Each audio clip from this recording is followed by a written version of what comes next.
Well, 2 days ago, I started to try to figure out how to do watercolor again. Well, not that I ever really tried before.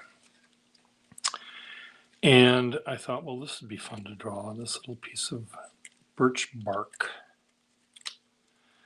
And so I plopped this on a piece of paper over there and sat down and did this watercolor of it.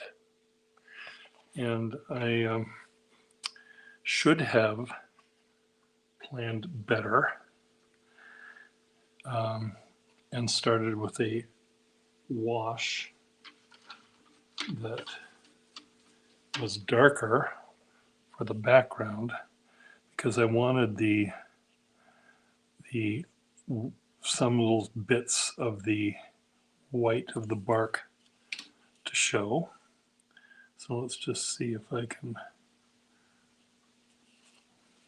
darken up some of this.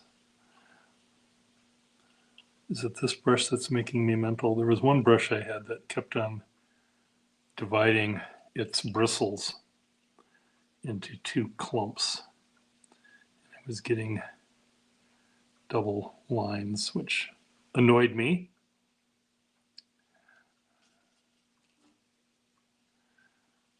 So there's a little bit of white there and white here where the two pieces tore, and I'm still not making it dark enough.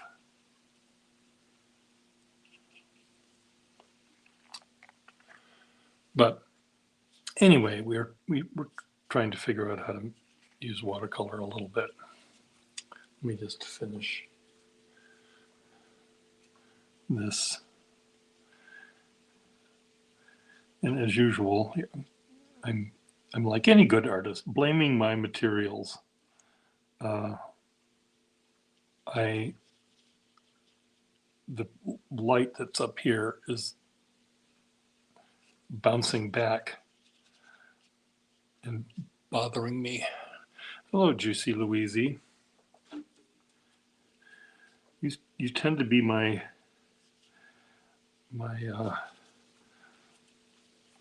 what's the word? Something fan. You're most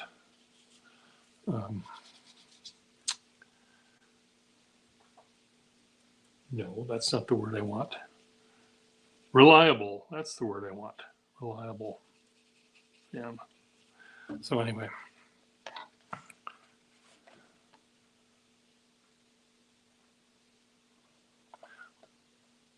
Oh well. So I thought maybe what I'd do is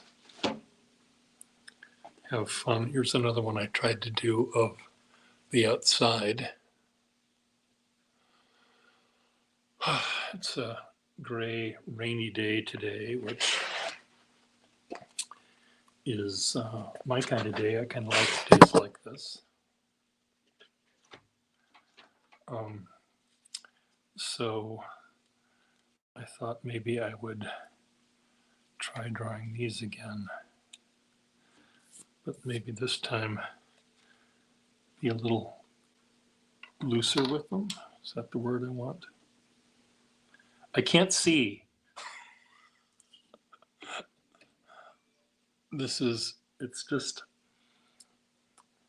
It's dark outside. There's light coming in somehow, and the shadows that it's cast that way are coming this way over my drawing, so I can't see. Yes, it's birch bark. And I just thought it was, so what I'm going to do, I'm just going to do a drawing with my regular, taking these pieces and dumping them in a pile over here. And then I'm just going to make a composition out of this. So I do this sometimes with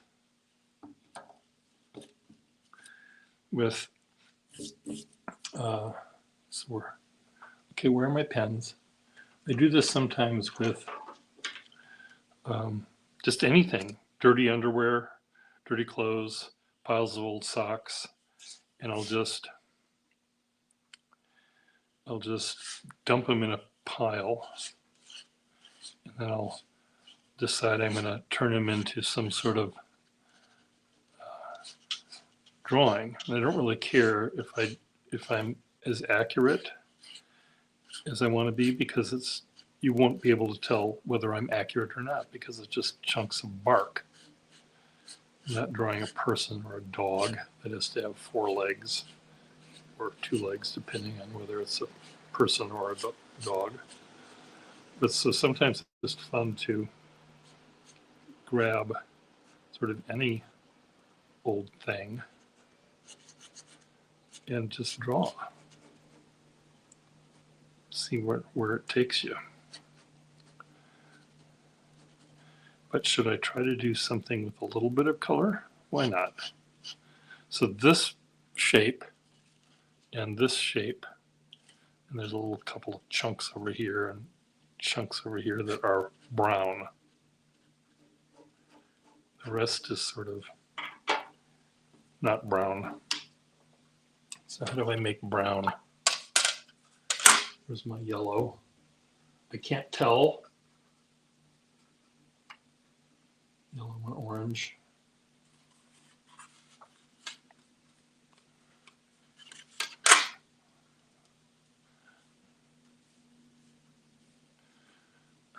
I can't tell because the reflection is in my eyes. So there's one thing of brown.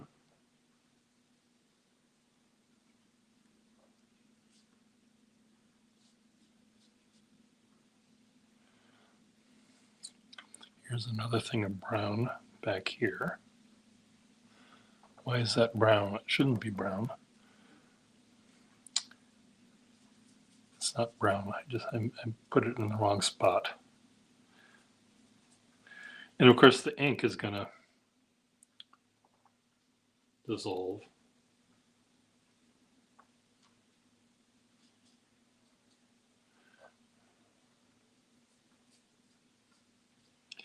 Which is fine. The ink can dissolve. Okay, the rest is going to be sort of black and grays. I suppose I can just dissolve the pen.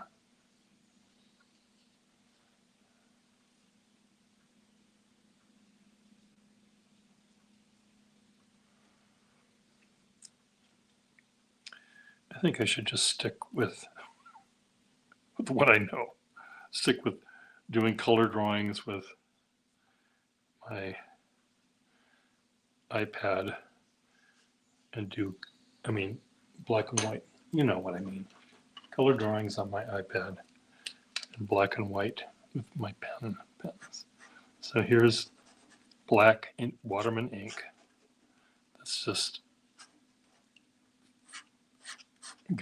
I'll go back with a brush and maybe fix this.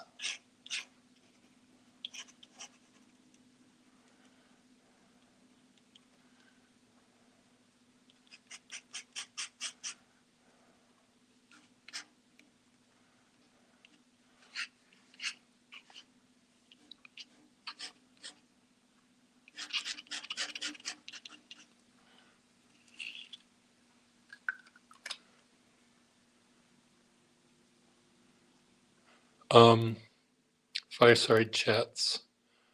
I'm a fountain pen collector myself, says Gaurav Mehta. So Gaurav Mehta, where are you from in this world?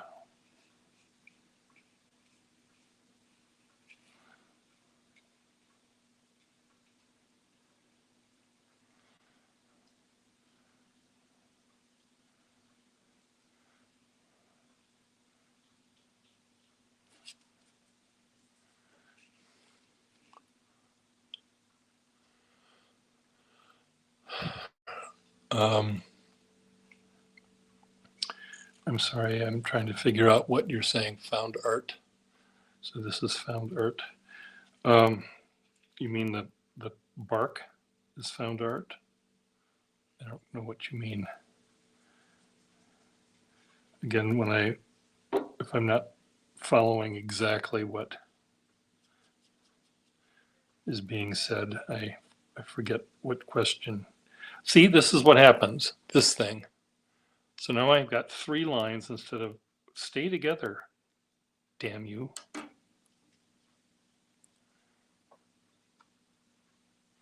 You know, the last thing I'm supposed to do is use black watercolor. But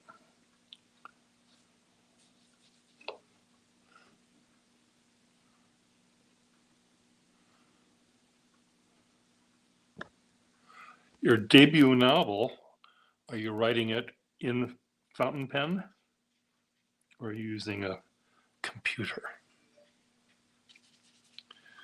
Okay, enough with this. Changing the subject. We're going to talk about pens. Is that your name, Gaurav?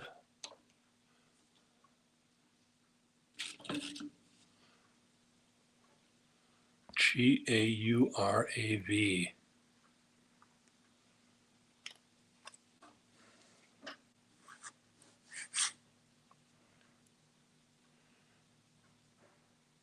Aurav.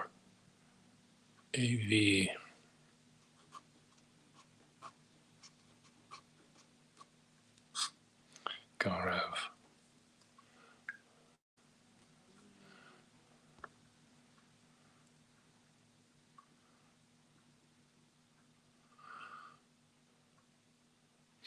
I don't know whether found art is just stuff you find to draw or to look at. I think there's a point at which you have to take something and do something to it. I think you have to weld things together or glue things together or duct tape things together. You have to do something other than just point to it. Because Mother Nature, or even pointing to something in a junkyard that is all man-made, pointing to something and just saying, look, found art. I don't think that works. I think you have to do something specific. You know, they have to, stick something onto something else, remove it from its natural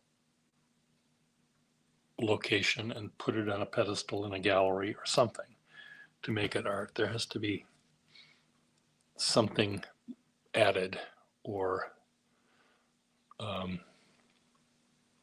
somehow altered to it. Now, a famous found art person is Marcel Duchamp, where he, among other things, took a urinal and signed it and put it on a pedestal. But it has been sort of discovered through a lot of research that urinal didn't exist. He made that out of clay or whatever you make ceramic urinals out of, because no catalog of manufactured plumbing showed that thing existing. Now, maybe they didn't look far enough, and maybe they've discovered it now, but go row, and I'm drafting using both a fountain pen and, of course, my laptop. Flex nibs, okay. Parker Lucky Curve.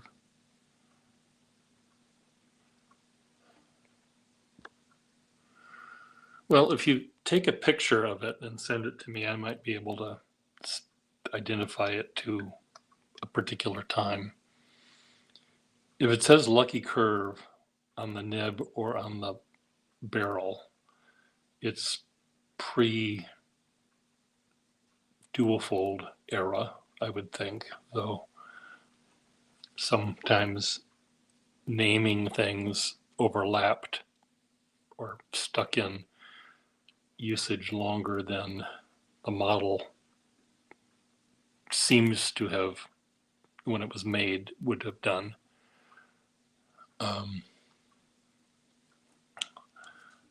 Go row, go row, go row. Hello, Ms. Darling.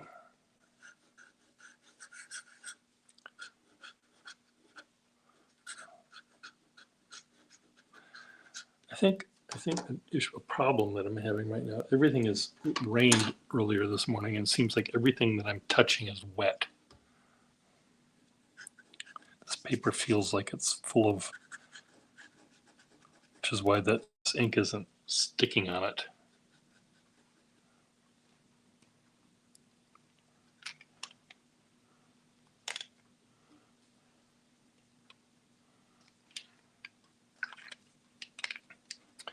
What is this? What do these nibs do on this paper? That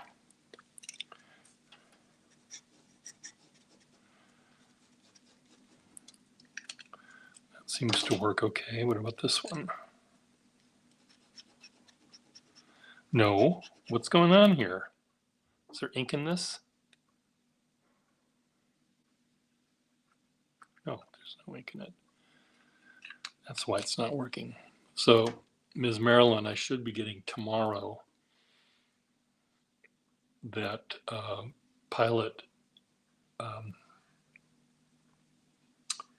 moss colored ink and the cards to do calligraphy for on, and hopefully I'm just going to dip this pen, or maybe not that one. This one spits up from time to time because I dropped it on its nib, and the nib, sometimes when I go sideways, it splatters ink. And I know I can probably tweak it a little bit more, but there's always a chance that you, in bending it again, you'll break it. But when this thing fell on the ground, point first, fell on a brick, the nib, when it was done, here's the before picture. Here's the feed. This is a section.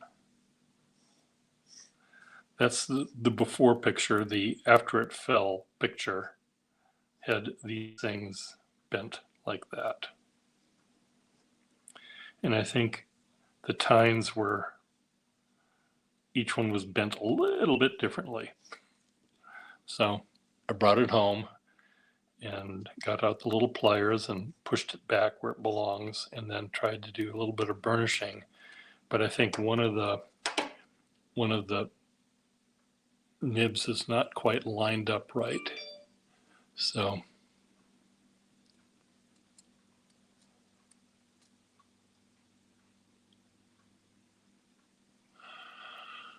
where can I shoot you the photo? Are you on Instagram at all?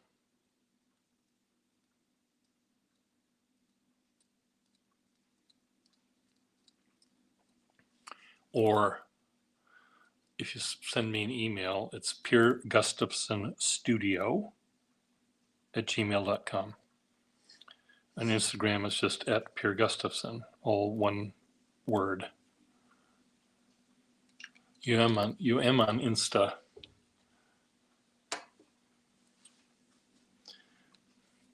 I just posted something. I just made a drawing of someone. It was a guy, a model from England, who was had posted a year ago or something pictures of him wearing a cowboy hat and a fringy leather jacket, and then you saw him with the cowboy hat. Oh, and he also had a bolo tie. He also then he removed the jacket, so he had pants, a bolo tie, and a 10-gallon hat. And then you saw the next picture had him without the pants. So I did drawings of him, and I turned it into a strip poker game. Would you like to see?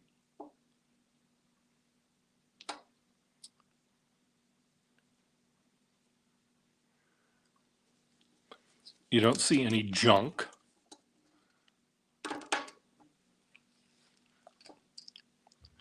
But I'll show you. It's fun making little animations out of pictures. Just a minute.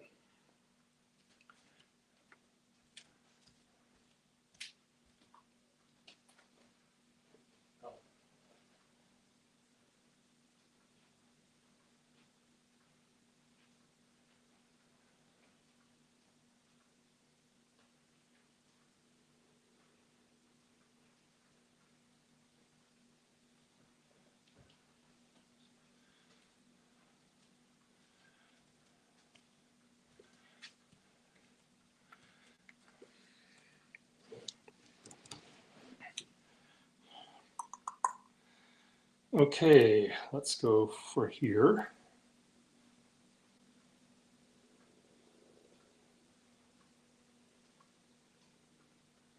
Just a minute, I'm just trying to find the version that I can send you.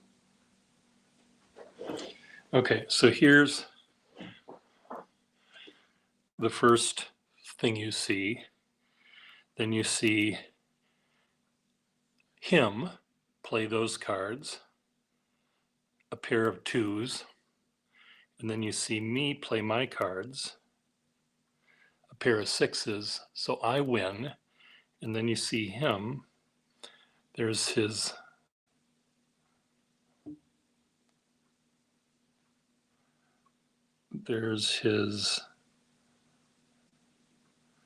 problem is there's his shirt on, then he takes it off, and then you play another round. Then he has 3 threes. That's pretty good. But I have 2 pair, and I think 2 pair beat 3 threes. So it's up to him to now take off his pants, no pants. And then you see the next round, he plays 3 queens, but I beat him with 4 deuces. And it goes to him again, and he takes off his hat. So let's just watch it play completely without me talking.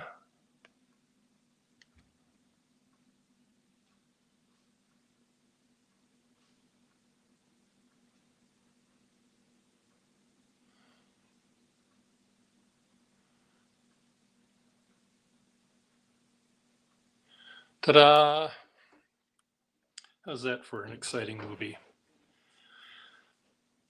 No car crashes, no explosions, no animals were hurt. Just perfectly good, clean fun. I told the model, I decided not to have him remove his bolo tie. I wanted to have him have some dignity. You suspect us. Why is he bald? Well, the actual model he's either balding, he's not very old, but his head is pretty bald, if not cut close. He has a little mustache, kind of a little goatee thing going on, but he's bald.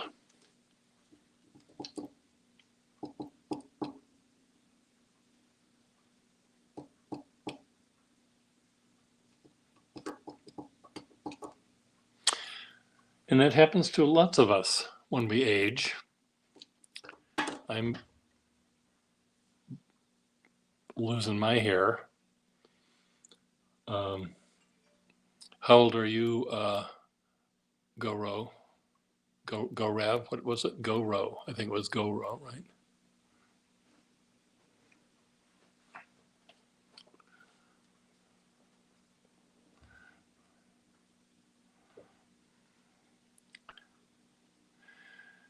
my nephew would kill me, but I'm going to show it to you anyway if I can. When my brothers and nephew and I went to Paris, when my nephew was in high school, we all stayed at this sort of bed and breakfast kind of place, and it took my nephew, forever to get ready. And I thought, what the hell is he doing in the bathroom? And he came down this was a 2-story apartment right in the middle of Paris, beautiful location, about a block from the Seine River. Now 2 or 3 blocks from the Seine and 3 or 4 blocks from Notre Dame, so right in the middle. And oh, happy birthday.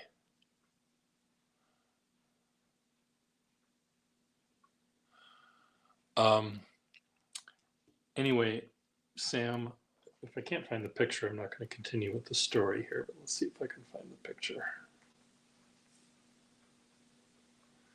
I have so many iPads and I forget which one has that picture. It's not this one. Damn it. Anyway, my nephew came down the stairs every morning when we were in Paris, and I said, and this was many years, this was, he's 30 something now, so this was,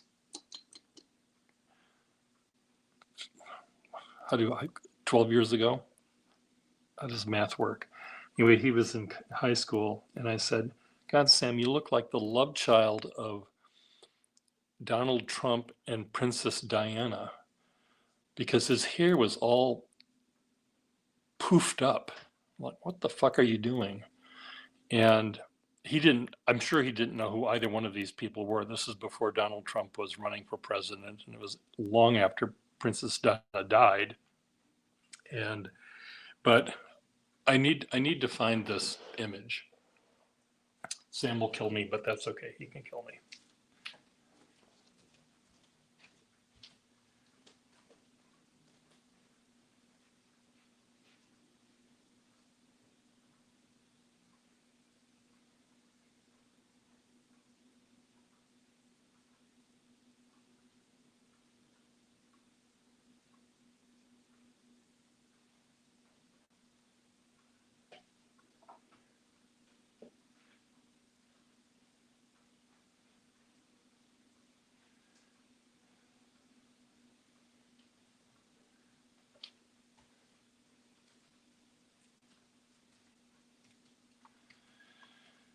Oh, I can't find it here either. Maybe it's on this iPad that I'm using.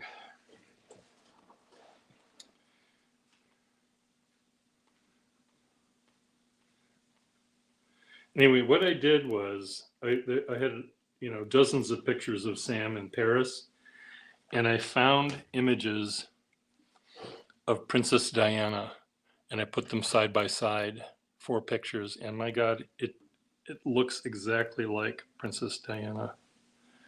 Let me just see if I can find it here.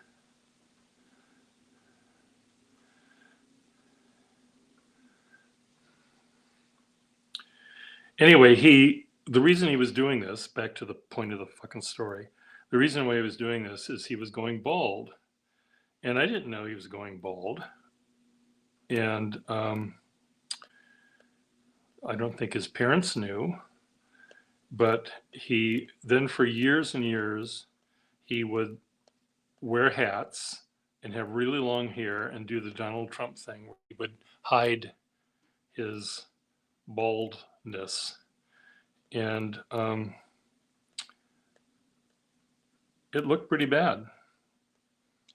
So now he shaves it all off, and he looks so much better without any hair. Aw, look at me when I was a tot.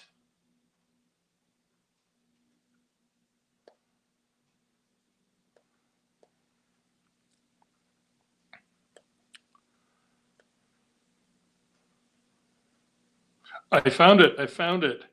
Okay. So here is Sam will be on the left and Princess Diana will be on the right. The only thing I did was add the tiara on top of Sam. But look at this first picture.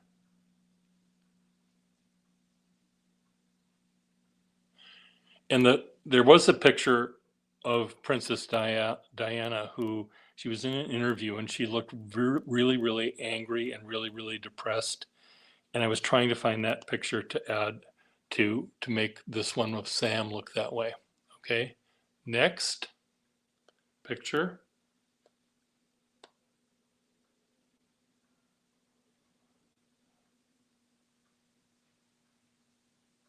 Pretty good. Oh, this one of Sam is the one that I wanted to have look like when Princess Diana was being interviewed and she was very, very upset. And so that's not, but look at this last one. Sam.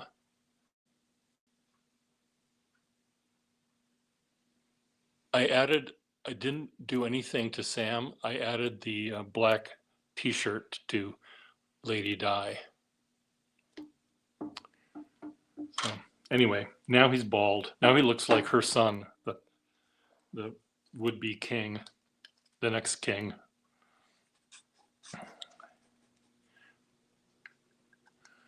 So your girlfriend says you looked like her ex. Who, me? I looked like her ex. Poor thing. Or did someone else look like her? My girlfriend said you looked like her ex. Oh, I don't know what you're talking about.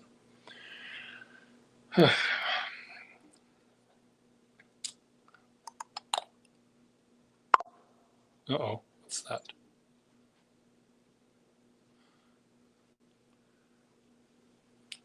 Did she date a 70-year-old man or something before she came to her senses?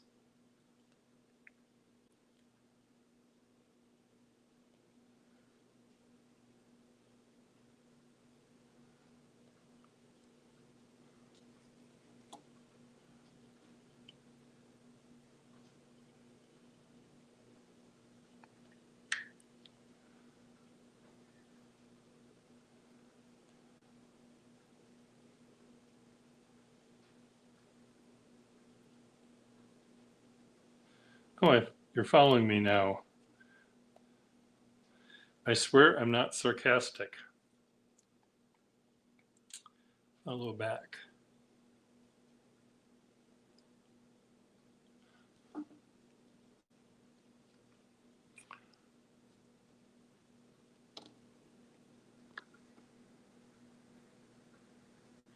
I see. You're it is difficult competing with sugar daddies sometimes.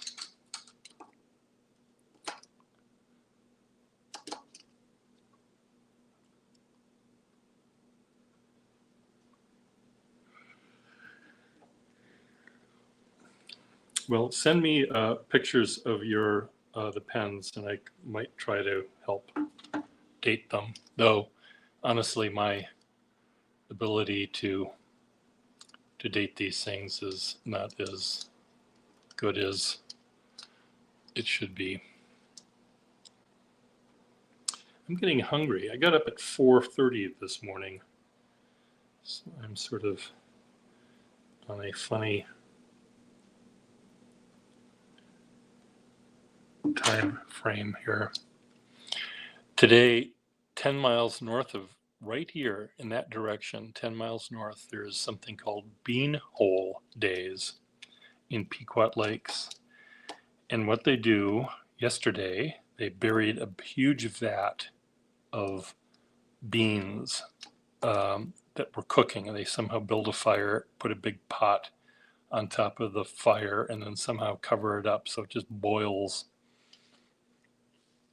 for a day, and then they uncork it, and 3,000 people show up at this town and eat beans. And what happens when you eat beans, people?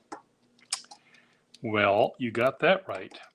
That's what they do. They fart and laugh and eat more beans and fart and laugh and buy a t-shirt that says, I farted in Pequot Lakes or whatever. And that's supposed to be fun. And I asked my cousin and her husband if they wanted to go, but they decided against it today. My cousin broke her hip a month and a half ago or so, and she felt that she couldn't walk much. And I said, well, we could just drive through and watch the people, close the windows in the car and watch the people without having to smell the air. And then we could go to the next town that's clean and fresh and have lunch. But she didn't feel up for that. And I didn't really particularly want to go either. It's a rainy day, so I have a feeling that people aren't going to be in as festive a mood as they might be. It's actually kind of comfortable, though. Yesterday it was 90 something degrees, and now it's, what, high 70s here.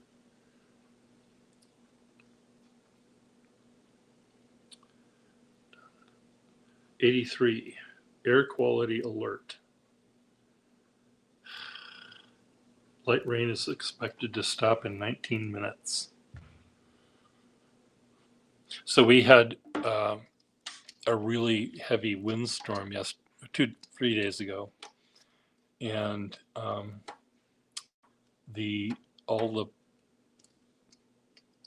forest fire smoke from Canada came into our neck of the woods, and it was really it wasn't hard to breathe. It just, you felt like you were smoking cigarettes.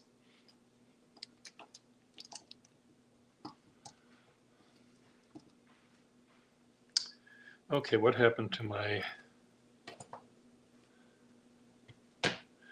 beautiful artwork that I was working on a little bit ago? Yeah, it's just this paper is here. I don't want to blame how it is, Ms. Marilyn. As an artist, you blame your materials. That's what we do.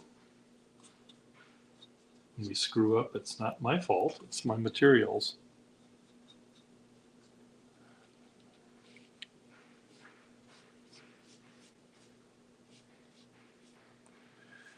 Watercolor is tough because there's so many ways you can apply the paint. You apply it on dry paper or you apply it on wet paper, and then you put paint on top of the paint you just put down, so that's wet on wet. And that's completely different than when you're painting the other way. And it takes a lot of patience, and I'm impatient.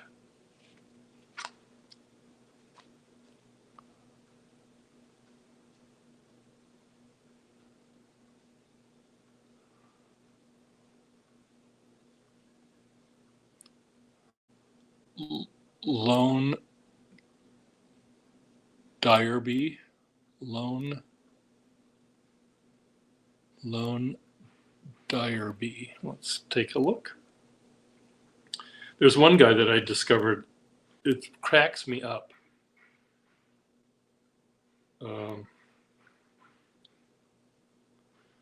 He's very funny, and he draws clumsily. He means to draw the way he draws, but he clearly understands art a lot, and he's just very funny. I'll show you him in a second. As soon as I figure out how to get to, okay, where are you? Search LONET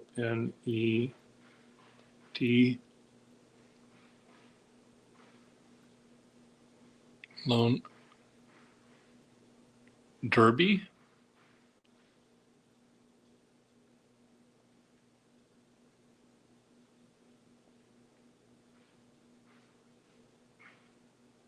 Lone, that's not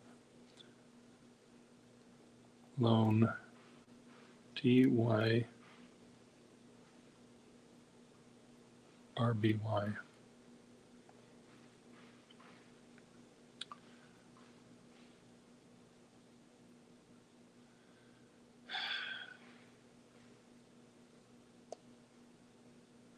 Is this the person?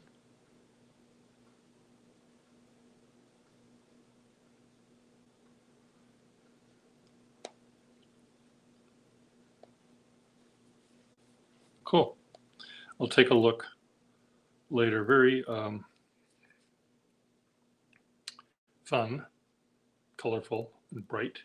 Let me find this guy that cracks me up here. It's not so much. Well, the drawings again I think are good, but the commentary is what is so funny about them. I think. I'm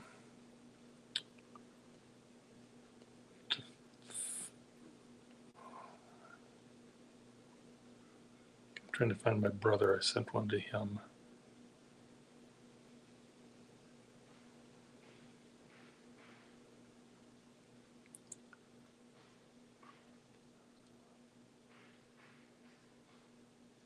Okay, Pierre, it's driving me mental. Todd Gustafson, here we go.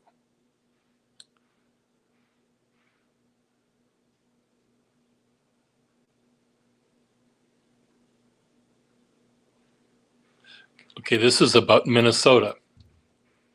Draw a Minnesotan. You'll want to start with a low-quality Vikings beanie, which only lasts for about 18 weeks before falling apart, for crying out loud. Next, we'll give him a North Face jacket, which he only owns because his friend reluctantly borrowed him some money because, oofta, that's kinda spendy. Anywho, you'll definitely want to include some Sorel boots that he got from the MOA after losing his lunch on the Pepsi Ripsaw at Camp Snoopy. And for Pete's sake, don't forget a big Caribou coffee, so sugary that Hosea wrote a whole song about it. You know, I'm going to give him a famous hot dish. Oops, he somehow turned a delectable treat like tater tots into inedible garbage. Jeez Louise, not even Top the Tater can fix this mess. And of course, no Minnesotan portrait is complete without a kitchen that hasn't been updated since the Vikings won the Super Bowl.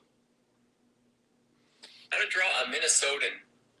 Anyway, he's very funny. He's from Maine, and he picks on lots of different people, including people from Maine, and including baristas, and including Star Wars stars and stuff. And he just makes these really, really fun drawings. But it's the commentary that does it the most for me. And all of those oofda and for crying out loud, all of that stuff is what they say in Minnesota.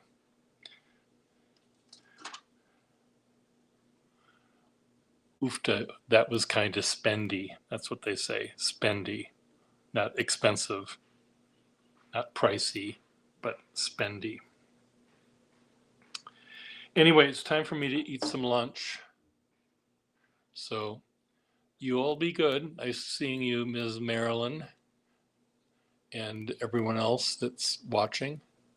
Toodaloo.